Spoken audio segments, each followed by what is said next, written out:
Sigh, sigh, sigh. Ay, ay, ay. Anyways, had some, here's a story, I guess. Had some recent changes at work. Guy who's owned the company forever and ever is stepping away. I don't know how quickly, to be honest with you. It could be, he said it was going to be about a year, so till about next January. But they've since repurposed his office already for something else, for the new people coming in, new management, new manager, whatever you want to call them. So as a former owner, he used to be, you know, the chief investor, the boss, and then the head of sales. And he's stepping away from company means that they've split his job up into three different. So there's gonna be a new owner, there's gonna be a new, you know, chief officer, and there's gonna be a new a new head of sales. Sorry. Anywho, get to the point of my story. There's been a lot of changes going on recently. Not bad. So far, not bad changes. A lot of, you know, getting to know the new general manager. Seems like a nice guy. You know. Excuse me. Not exactly 100% sure where this is all going to go. There are some things that are, you know, always worrisome. You know, anytime there's change, you know, what's going to change? How is it going to change? Is it going to be big changes, little changes? Is it going to completely, you know, change the way the company's run? Are people going to leave? Are they going to get fired? You know, are they going to bring, you know, new people in? They're going to keep the old people? So many questions, you know. But we'll have to wait and see, because I'm not going to assume that nothing's going to go wrong, and I'm not going to assume everything's, you know, going to be peachy keen either. So we'll wait and see and figure it out as we go, I guess. My understanding, which, as they say, is based on what they tell you is true, which doesn't necessarily mean it's true, is that they are not planning on getting rid of anybody. They're not planning on changing, you know, leadership for the most part, but they're, you know, doing the whole quote-unquote refocusing the company to make it more profitable and, you know, try to turn it into a more reliable, efficient business. So I'm more of one of those, more on, if you take a little sliding scale between, you know, super pro business and super pro labor. I tend to lean towards labor, but not to the point that, like, we should grind, like, if you don't get what you want, the entire economy should grind to a halt. I just think that, you know, there should be some better way for workers to collectively bargain or to keep their wages at a reasonable level.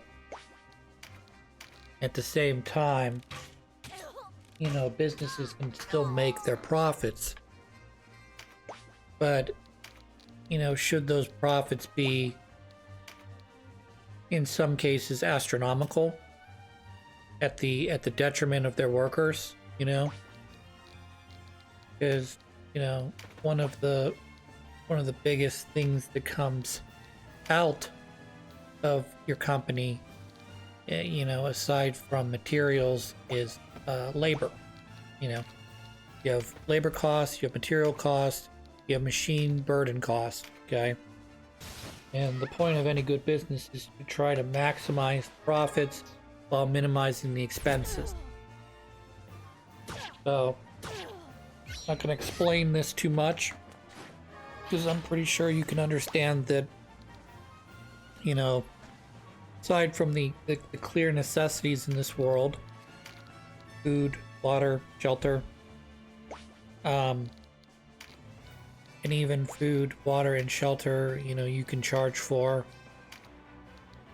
But the idea is that if I have 5 apples and you have 5 apples and we're both selling our apples, and I say my apples are $1 a piece and you say yours is $2 a piece, I'm gonna sell out my apples before you sell out your apples.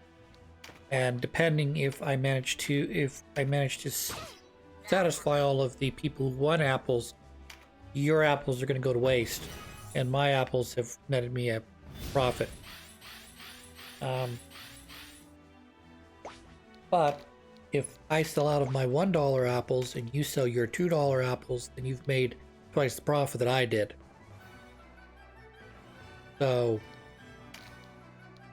supply and demand, as they say. But there's also sort of a limit on what people are willing to spend.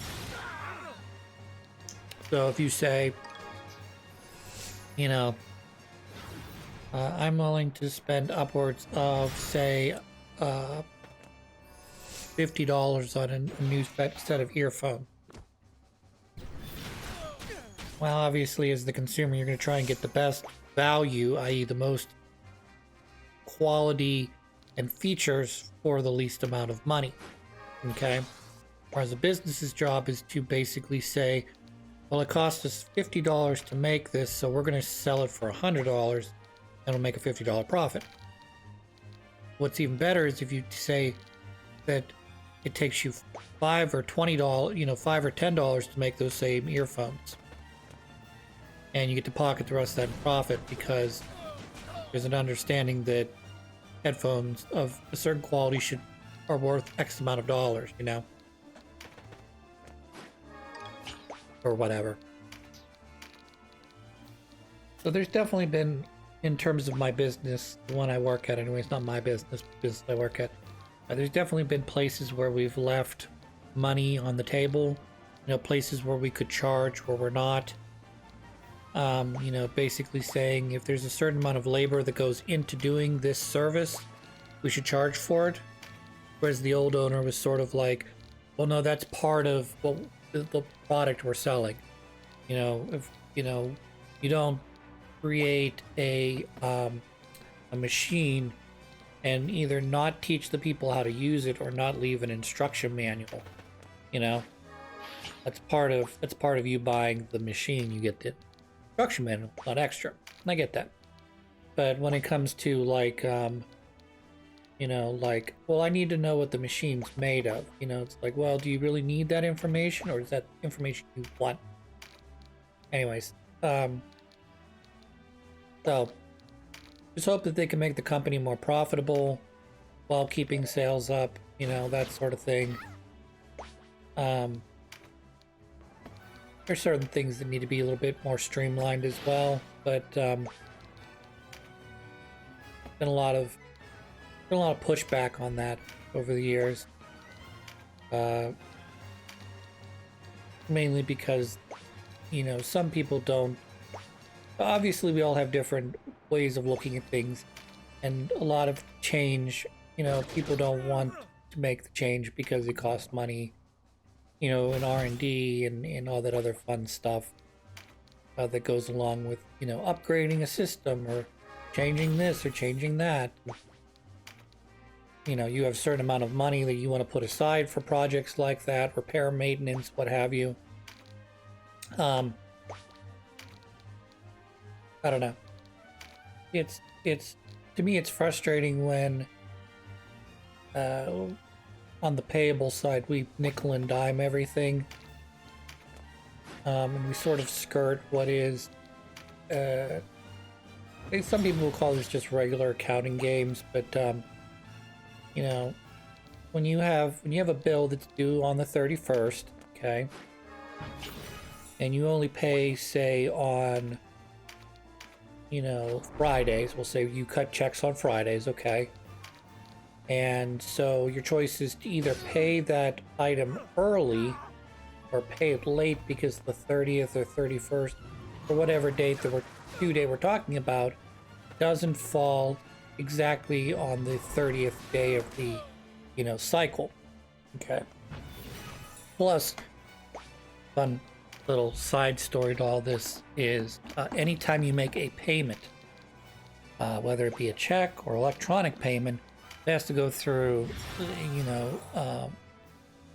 has to go through it has to go through the Federal Reserve so they can verify the transaction, which is meant as a safety net, but slows the process down in terms of you getting access to those funds, because what basically has to happen, and this is a little bit of a legacy thing that hasn't really updated for better or worse with the increase of technology, but basically the way it works is I hopefully have enough money in my account, and I will write you a check, okay? So we'll ignore it. We'll for a second remove any possibility I don't have enough money. So in my bank account, I have, say, $1,000, and I write a check out for $100, okay?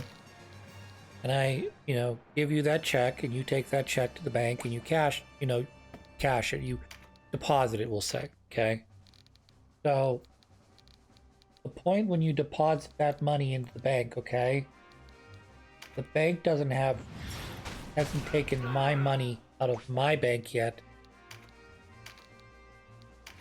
So even though you've just handed over a check saying that this person is good for this money, that doesn't mean that I am actually good for that money.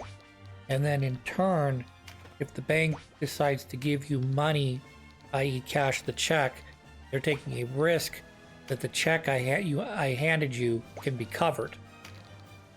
Okay, in the sake of our example, I have 10 times that amount in my bank account. So even if other things happen, there's a pretty good chance that my check will be covered. Okay.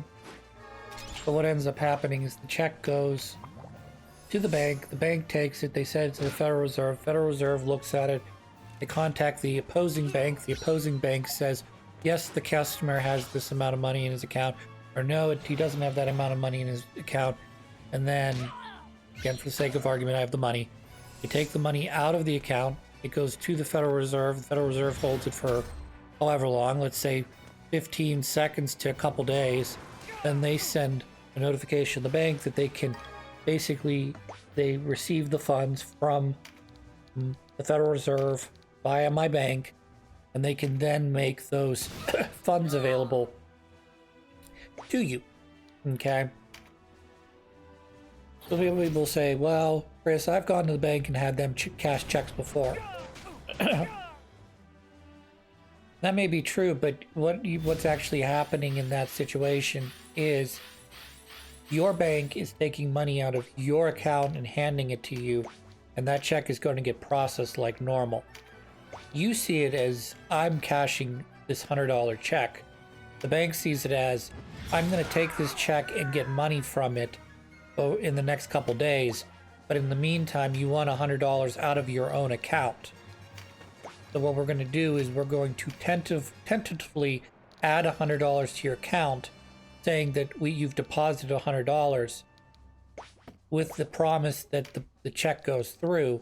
In the meantime, I'm going to hand you $100 that comes out of your bank account, not out of the check, out of your bank account. And should the check fail, not only will they deduct the money from your account from the withdrawal, but also the check will bounce. You'll get a fee for that because banks have to deal with that. They're not making money if you're bouncing checks. So everybody gets a fee. I get a fee, you get a fee for a bounce check. And then basically you don't take checks from me anymore. Or you shouldn't anyways. So that's money management is important. Back in the day, what you would do is you would either do one of two things. You would either pay in cash, which paying in cash is good because guess what? When you're out of money, you're out of money. You don't have any more money to spend. Okay? Or you write a check, But again, you better keep a paper ledger to remind yourself that that check is out there, because at the end of the month, the bank's going to send you a statement of your account, and you're going to want to go through that statement and go, okay, did the check clear? If the check didn't clear, you're going to either write a letter or call up your friend or your business and say, I gave you this check a week ago or 2 weeks ago or a month ago. Why haven't you taken it yet? It's holding, you're holding a payment, first of all. Second of all, you're causing my balance to look fuller than it actually is. Should you choose to pull that later in the month, when, say, I withdraw $900 or something, there might not be enough money in the account to cover the check I wrote. So we want your check to be cashed, or rather, the funds to be transferred out of your account via check. So those are the old-timey ways of kind of fucking up. But nowadays, with credit cards and everything, like, what can happen is you can go and say, okay, here's my credit card. I'm going to go buy this, or I'm going to buy that. It doesn't have to be anything expensive. Just be your groceries, okay? Or you could go and buy yourself something luxurious. I don't know. Maybe it's not as luxurious as I'm making it sound. Maybe it's something you need, like a refrigerator, okay? Keep your food cold. A little bit of a luxury, not really in this day and age, but bear with me when I say that. Okay, so you buy a refrigerator. Say the refrigerator is not that expensive. You get a used refrigerator or one from a scratch and dent place. You save yourself some money. Okay, well, great. But what happens if you then go to make a payment on that credit card and you don't have enough funds? Well, banks will basically go try and pay it. They'll say you don't have enough funds. They'll charge you a fee for that. So now you are your bank account minus fee. So, and then as we set up automatic deductions, it helps to simplify ourselves from needing to remember when bills get paid, but it puts the company who's getting paid in charge of when they take the payment. So you could tell them, well, I want you to take the payment for the sake of this argument, we'll say every Friday I want you to take $100 out of my account. Or once a month, on, say, the first of the month, I want, my mortgage to get taken out, okay? Automatically. So I don't have to worry about forgetting to pay my mortgage. I don't have to worry about, writing a check and does it get to its location and how much does it cost to mail a letter and blah, blah, blah, blah, blah, all that fun stuff, okay? But it puts the control of your bill in the company's hand, the one that you have told them to take money out of your account. So if the first happens to fall, say, on a Saturday and they're not open for business on Saturday, they may take that payment a day early, and that might be the day that you're going to get paid, or the day before you're going to get paid, and you have enough money in your account to pay your mortgage, but you don't have enough money to pay your mortgage and your electric bill and, say, your internet cable bill all at the same time. Now, come tomorrow, you'll have your paycheck and you'll have more than enough money to cover said bills, if you will. But right now, at this exact moment, as these 3 bills come out of your account, you do not. So what ends up happening is the bank will try to determine what is the most important payment and make that first. And then make less important payments. Or it depends on how your bank does it. Your bank may just take the first thing that comes into the account, take that money out, allocate it to that first, then allocate the second bill to the second amount to the second bill, and so on and so forth. But at my bank, I know for a fact they try to take a look at what's coming in at the end of the day and pay the most important bills. So if you have a mortgage payment coming out, they're going to pay that mortgage. Say your mortgage is relatively, at least let's say for your household incomes, somewhat expensive. It's kind of a high bill that you pay every month, okay? And that gets taken out first. Well, you might have 2 or 3 bills behind that that aren't going to get paid. But if they refuse to pay the mortgage instead, I'm not going to get into the problems with basically bouncing your mortgage check, because you're going to get into bigger trouble for doing that. But say the bank chooses not to pay your mortgage, it could instead pay your other smaller bills. So which do you prefer? Do you prefer taking the hit on your mortgage, which is a bad thing in terms of your credit score? Or would you rather look at extra overdraft fee? So that's always sort of a complicated issue that I dealt with when I worked at a bank, is someone would have 3 bills coming out, and one would get paid and 2 would get overdrafts. And they would argue with me because they would say, well, you paid this one first, you paid this one second, or you paid this one last, then I'd only have 1 overdraft fee instead of 2. And I tried to explain to them in the nicest way possible, because for some reason the company decided that they didn't want you to use the word no. I can't do that for you. You want to positively position everything. But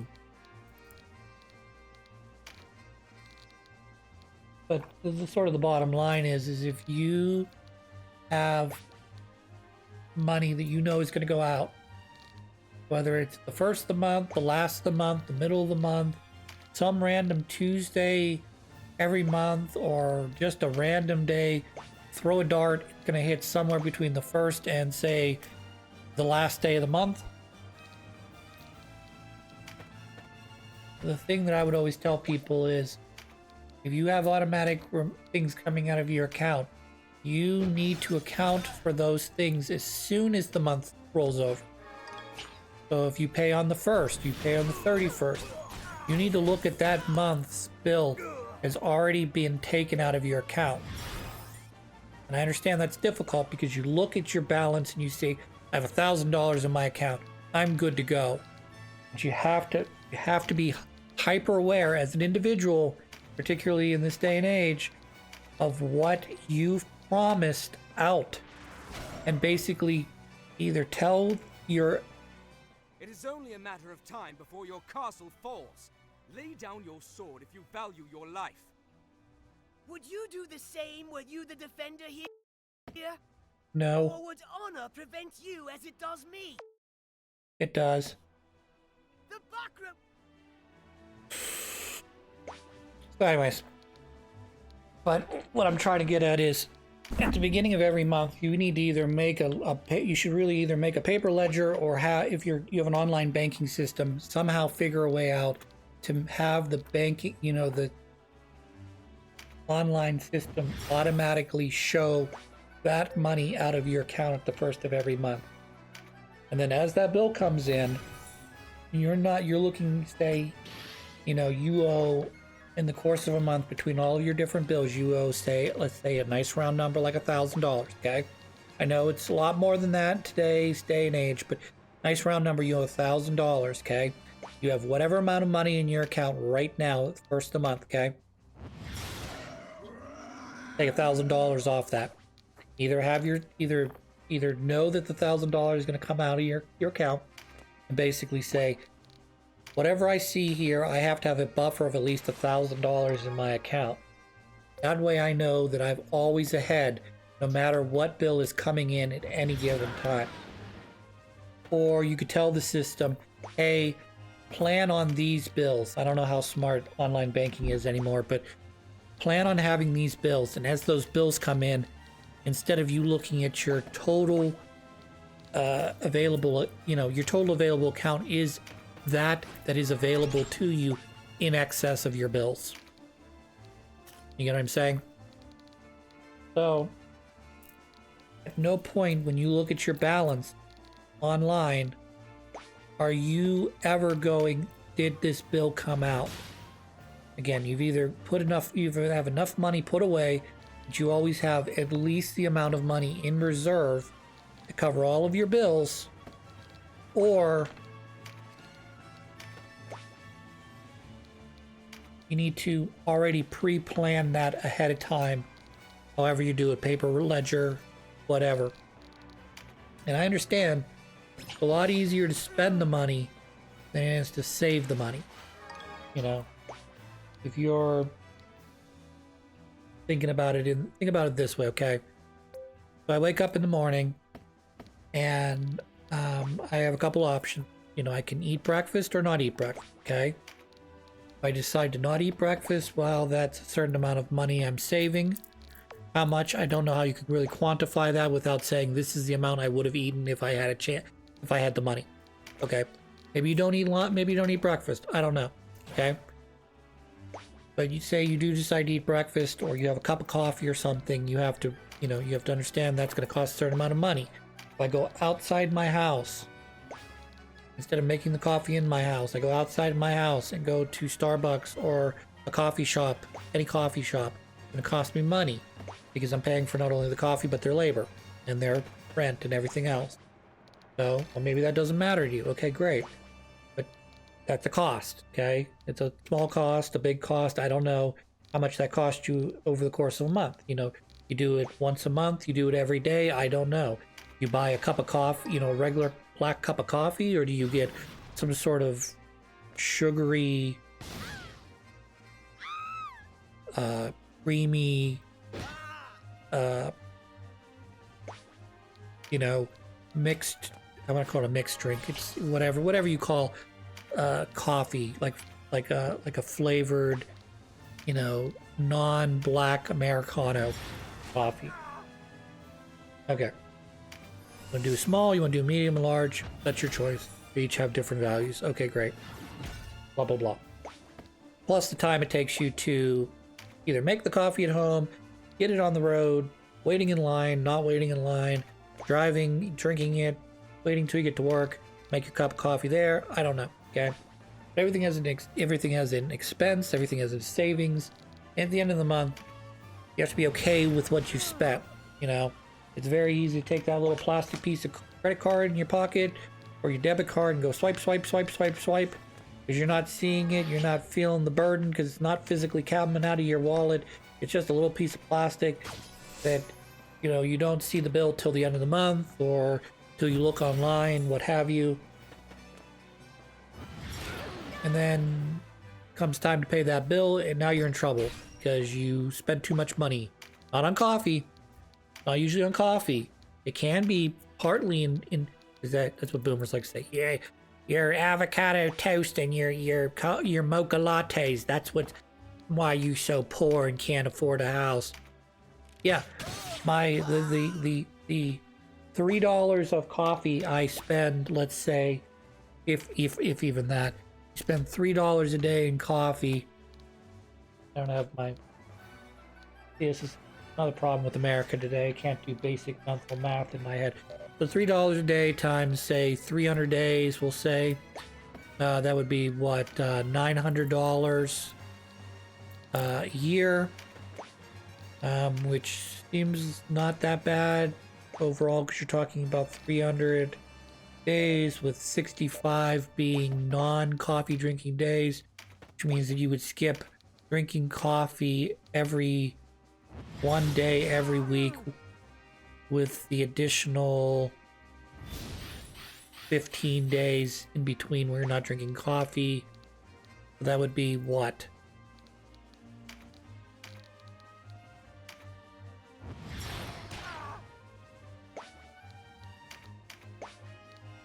Yeah, you would essentially be able to drink coffee Monday through Saturday every day for the first half of the year, and then the second half of the year would have to be Monday through Friday only. Okay? $900 is not going to make or break your rent. It's not going to make or break. It might break you at the end of the year if you nickel and dime everything and your last rent payment is $900 and you don't have enough money for it. I can get that, but like that's not going to change the difference between you owning your house and not, you know, putting a, you know, mortgage and not having a mortgage. The other stuff we spend our money on, the subscriptions, the television show, you know, the gadgets, the phone plan, the stuff that in many cases we could do less of. I think somewhat questioning it, because definitely ways to save money on your phone plan, as long as you don't care about having the newest, best, and greatest all the time. Television's ridiculous to me. Streaming's starting to get that way. Internet is what it is. I mean, you may or may not be able to get good internet in your area. For a good price, that is. An unexpected turn. Sir Latimer sounds female. Even though he is got a male, right?